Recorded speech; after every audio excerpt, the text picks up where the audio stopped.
another day, another katarantaduhan na naman. Pero medyo lang naman kasi itong ipapagawa ko sa kanila guys, nakakawala daw to ng stress at saka nakakabawas daw ng sakit sa ulo. Kaya panoorin nyo to.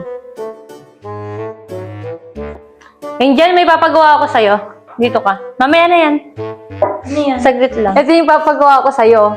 Kapag stress ka or masakit ang ulo mo, gawin mo lang to.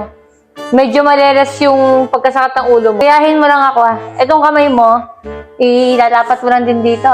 Tapos medyo tutungo ka. Yan, tapos nakatuwad.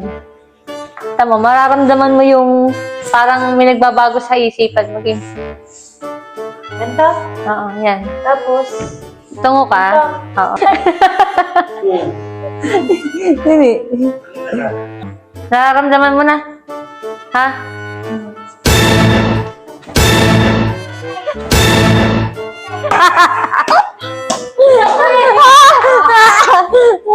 Papa, may papagawa ko sa'yo. Kapag masakit yung ulo mo or stress ka, ito lang gagawin mo pa, ha? Gagayahin mo ako, ha?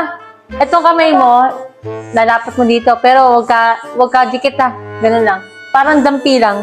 Tapos tutungo ka, tapos tutuwad ka. Mare-relax ka dun. Dali. Oo. Nakaka-relax yan. Oh, padikit. Dito, yan. Oo. tigit mo Tapos ulo tungo ka. ka. Oo. Tigit mo ulo kasi. Dikit mo yung ulo mo dun. Konti. Oo. Yan, huwag ka dikit, ha? Yan. Huwag ka dikit. Masyado. Dapat lang yan. Nararamdaman mo pa?